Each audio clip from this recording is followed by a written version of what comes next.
Go ahead and get ready for the Q&A. Oh, you got a question? Or you just bring it up here. Now we know your question. I'm messing with you. I'm messing with you. We'll shuffle it. It's okay. It's got, not in my system. Okay, we got 2 more questions. Cool. Any more questions? I see y'all delegating. I mean, debris, whatever y'all doing. I know one of these questions Ashley's, ain't it? No, it's not. Oh, okay. We good, David? All right. So everyone, this is Faith. Hey, Faith. Hey, everybody, Faith. Oh, that's Mr. Van Sant. Van Sant, right? That's how I said it right? Van Sant? It's Howard's lady right here. Let's give it up for Howard and the future Van Sants. All right, Faith, what's our first question? All right. You stated it starts with your family. How do you keep your family first when it seems like they don't want anything to do with you, such as being unsupportive and discouragement? One more time.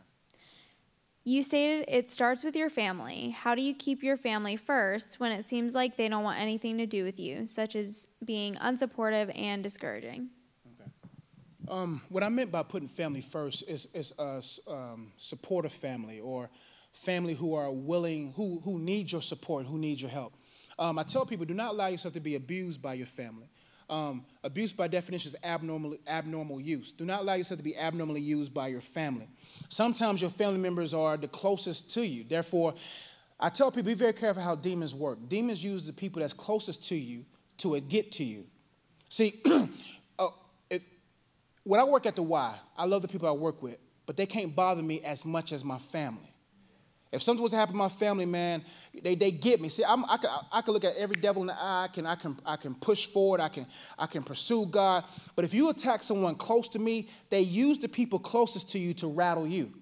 That's why if you're unaware of how demons work, you'll be rattled every time your family comes against you. Sometimes when they know you want to help your family, they make your family member even more upset with you to make you quit on pursuing them. So what happens is those demonic spirits will make you get in arguments. They'll make that person get on your nerves. They'll make that person come against you so that you'll be offended. And offense leads to unforgiveness. And unforgiveness leads you not even being able to reach them because you have some offense. When you look beyond the warfare, you can laugh at the warfare knowing that you're actually doing good. If there's no resistance, then you're not doing something right. If there is resistance, the resistance is evident you're doing something right. So when you're having resistance coming against you by your family member, you know that your prayers are reaching heaven. So in order for you to connect or to help your family who's unsupportive, I tell people, do not attack your family member through the front door, attack them through the back door, meaning you pray above them, you pray around them. You say, God, they may try to leave my presence. People can leave your presence, they cannot leave your prayers. So what happens is you got to say, you know what, God, I'm going to consistently, fervently pray for this family member. Even if they yell back at me, even if they come with even more resistance, I'm going to pray because I know their soul is at stake. So they may not be supporting you now, but if you support them through your prayers, they'll be supporting you later. So what you have to do is say, you know what, I'm going to write my family member's name down. What I'm going to do is I'm going to pray over that name every single day. I tell people do this. You pray over that person every day. You check up on them once a week just to see how effective your prayers are becoming. They're not going to pick up the phone the first 2 weeks. They're going to probably get on your nerves the first 2 weeks, but keep going. Next thing you know, it happens every single time. That same family member that was unsupportive will be like, you know, I need to talk with you. I'm just not living right. What you need to do is to make sure that you're living a life walking according to the principles of God so they won't use your unwalkingness against you. So they won't use your lifestyle against you like, well, aren't you Miss Preacher? So that's when you say, even if I have messed up, I'm saved by grace. You see? So you got to make sure that you present yourself solid, that you say, you know what, God, I'm not going to move, even if my family's not supportive. Let me read that question one more time. You stated it starts with your family. How do you keep your family first when it seems like they don't want anything to do with you, such as being unsupportive and discouragement?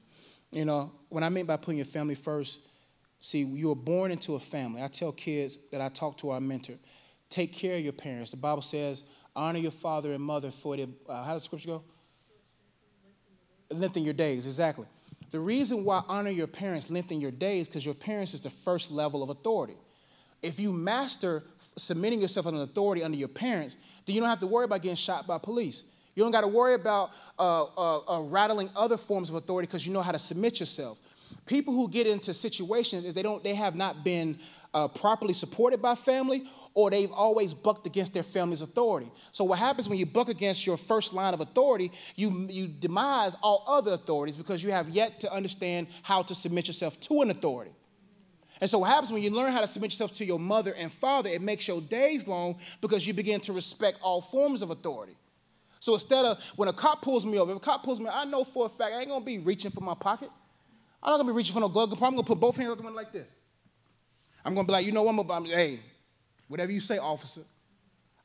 That's why I always try to keep my Y name tag on. So they say, man, that boy work at the Y, he's a good kid. But what I'm trying to say is, you got to use what you got to do to survive in this new America, you feel me? So what you have to do is to ensure that you understand how to submit yourself to authority. Don't yell back at people. Don't do that kind of stuff. Live peaceably with all men, even your family. So if your family is unsupportive now, pray and support them through prayer so they can eventually support you later. That's how you do it. Next question.